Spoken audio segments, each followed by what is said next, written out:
Well, hey everyone, Geezer Tony here. I recently had told people that I was going to go to a Trackman and test my Garmin R50 against a Trackman. So I've done that, and that's what today's video is going to be about.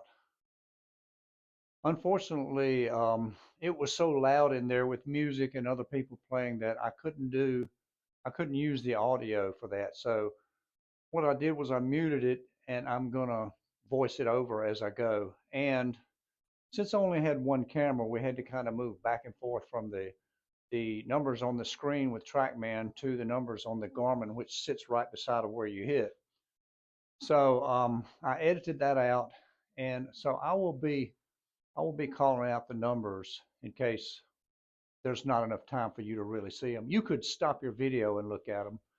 I'd also urge you that any number that you want to look at on the Trackman, other than I'm focused on carry, total distance, and spin. That's the only three things that I wanted to see to compare. So I did not align the Garmin. I just kind of set it down there, pointed at the screen somewhat, and just got started. So I can assume that, the TrackMan's numbers will be correct or as correct as they're going to be. The Garmin's, because it may or may not be aligned properly, the club data may be off, or probably, I'm sure it is off. So I would say ignore that. Really, again, I'm only looking for carry, total distance, and spin numbers. And so what I found there was that the shorter clubs were very similar, very close in yardage and in spin. And as we got to the mid and longer clubs, I started seeing a bit of a more substantial difference. Also, I saw a lot of inconsistency in both units. For example, in one particular club, I might hit one shot, and this one said it went 10 yards farther than the other. And then I hit the next shot, and the other one would say it went 10 yards further than the previous one. So there was some inconsistency there, but overall, it kind of led me to believe that the Garmin is doing better than I thought it was, which leads me to the next solution for that. Also on the Trackman, it was indoors. It was not an overhead unit, and I'm told that the from behind units indoors don't do that well. And I did not use the special RC whatever ball. So take that for what it is. I did what I had available to me.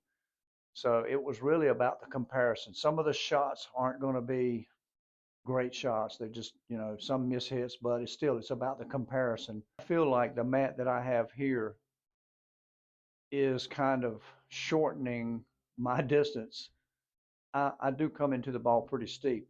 This is twice I've gone to another simulator and found that the R50 performed better there than it does here at home. So I've got to believe that it's some of that is due to this mat. So in addition to that, I'm looking at possibly getting another mat for that reason and another. I've started having a problem with my right hand, and it's because of this hard mat I have. And it's not a real cheapo mat, but I just feel like with my steep angle of attack that the repetitiveness of hitting in here has aggravated my hand. So I'll be looking for another mat too. We'll get into that later. But for now, let's just watch the video, watch some of the shots, and I'll be talking through it and trying to keep up because it goes pretty fast. So, you may have to stop your video to see something if, a number or whatever.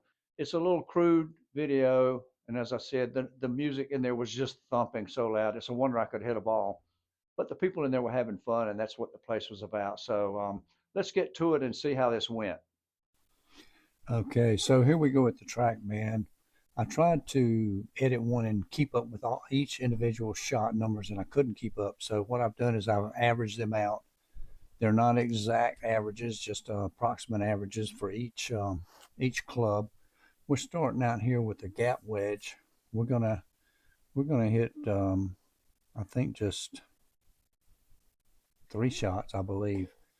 And what happened is on the Trackman, it averaged out to a 109 carry.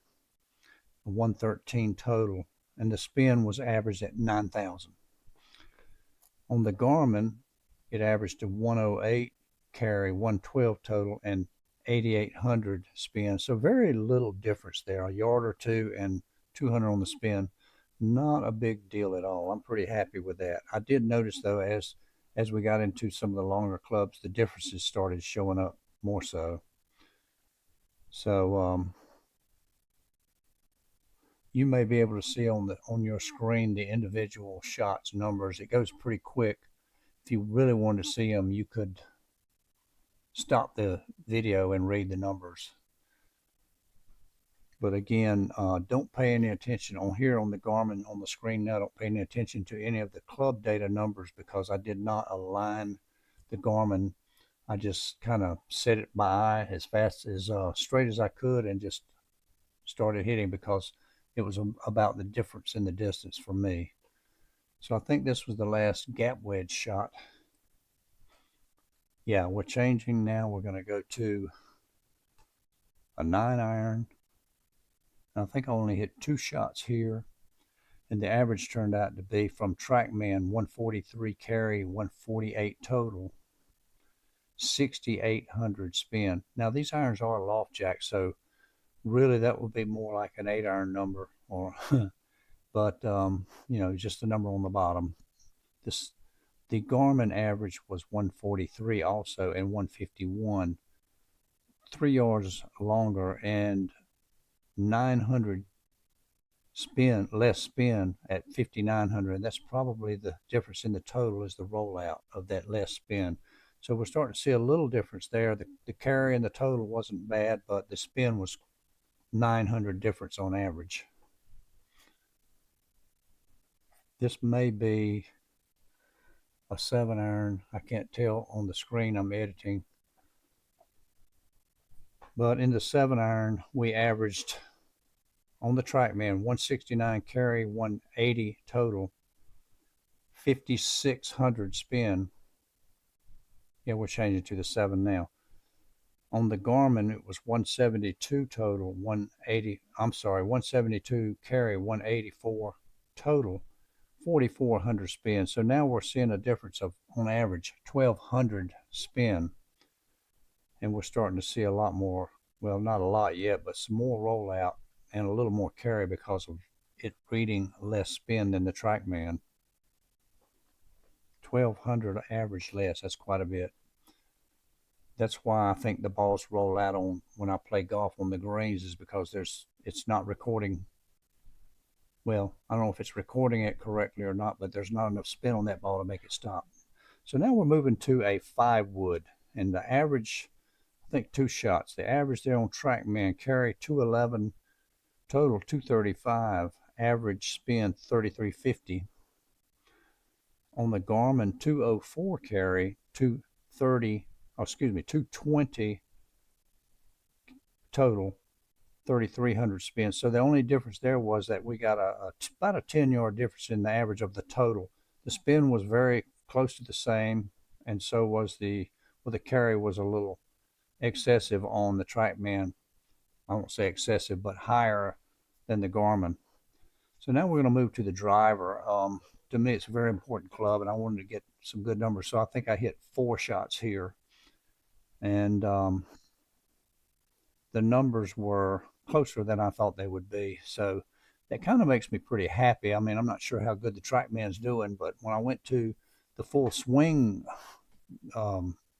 Trackman, full swing simulator, they were way off. So on the driver, we averaged on Trackman 247 carry, 265 total, and 3,050 spin. On the Garmin, we averaged 248 carry, 269 total, 2,373 spin. So a little bit more carry and total on Garmin because it's 600 less spin on average. But still, they were both close enough that, you know, I think it's comparable. I guess that's just the way it's going to be on a simulator. They're just not perfect. You would think the radar would be more perfect than the camera base, which is the Garmin, because it actually has to calculate things rather than actually measure them. So, But again, it's very close. So this is making me feel a little better about the Garmin.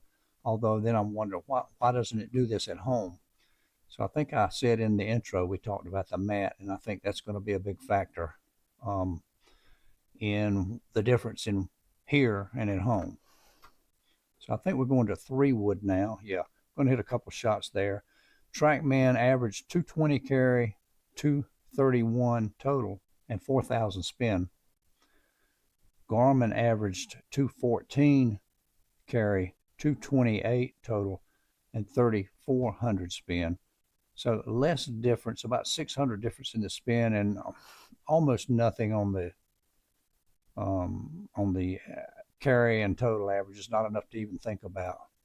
So to me, overall, it was a positive thing that I found this Trackman and went and did the test, because it showed me that the Garmin is performing better in their studio than it does in mine. So that doesn't make me feel good, but at least it explains why I've been so dissatisfied with it at home. And so I'm going to work on getting maybe a little different mat set up and see if I can get it to perform more close. I think I'm hitting a wedge or something here, and I didn't record numbers. You can just watch as I talk, or I'll either stop talking. You can keep watching.